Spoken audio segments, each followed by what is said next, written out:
fell in love with my country when I was a prisoner in someone else's.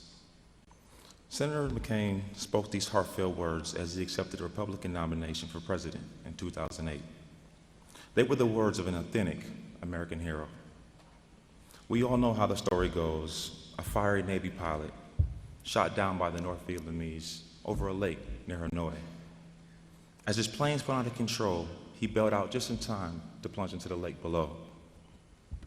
That pilot, a young John McCain, was taken hostage as a prisoner of war, where he spent more than 5.5 years, almost 2,000 days. He would endure countless beatings, torture, solitary confinement, and mental and emotional anguish that none of us will ever have to endure.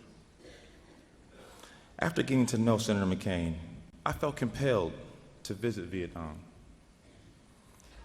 I wanted to see the places where the will of John McCain was tested and forged. I saw the lake. I walked the steps. I sat in the cell. And the ordeal that my friend survived became all the more real. Many people might wonder what a young African-American kid from Minnesota and a highly decorated Vietnam War hero turned United States Senator might have in common. Well, I thought of a few. I'm black, he was white. I'm young, he wasn't so young. He lived with physical limitations brought on by war. I'm a professional athlete. He ran for president, I run out of bounds. He was the epitome of toughness, and I do everything I can to avoid contact. I have flowing locks, and well, he didn't. How does this unlikely pair become friends? I've asked myself the same question. But do you know what the answer is? That's just who he is. Over the several years, I had the privilege of spending time with Senator McCain. Sometimes it was just a visit to our practices. Other times it was him texting and saying, "Oh, you need to pick it up this Sunday."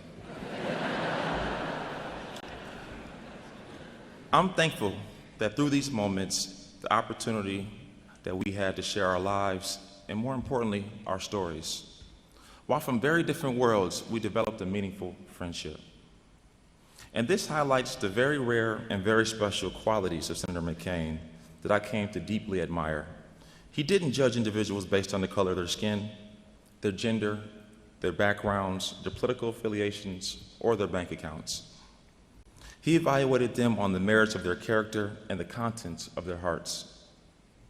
He judged them on the work they put in and the principles they live by. It was this approach to humanity that made Senator John McCain so respected by countless people around the world, including me.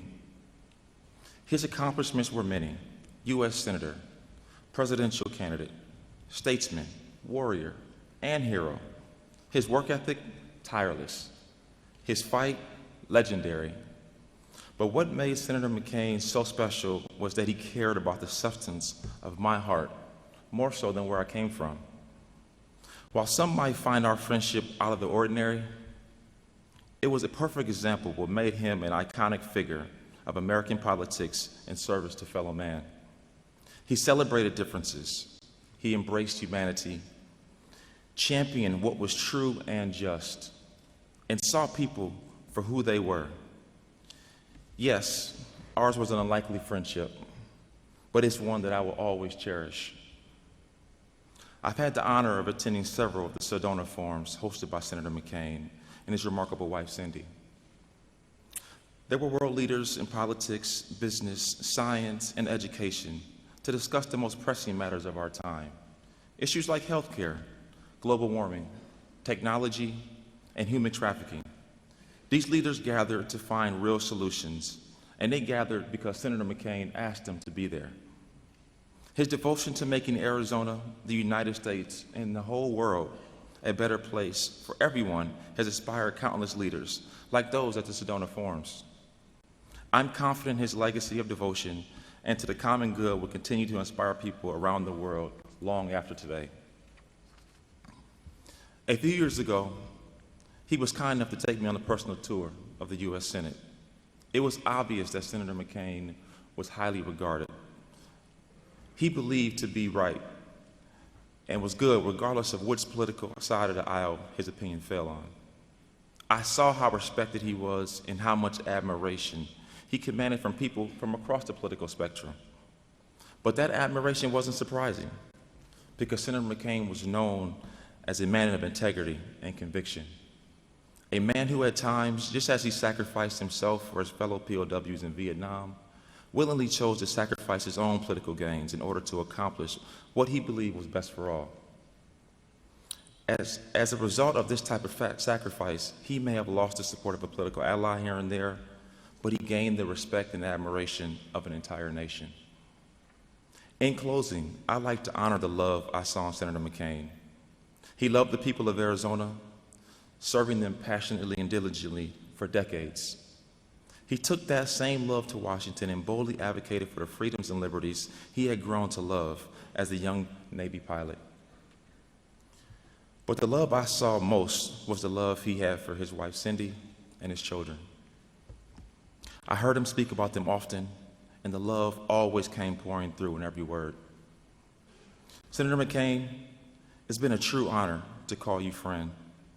Your toughness and bravery inspired us. Your sacrifice and risked our lives. Your devotion to the people of Arizona, our nation, and your convictions won our admiration. Your love set an example for all of us to follow. Jackie Robinson once said, "A life is not important except in the impact that it has on other lives." Senator McCain, we will miss the blessings of being in your presence, but we will never forget the impact you had on the world, and more importantly, on each of the lives that you touched. We are all better for having known you. Rest in peace, my friend.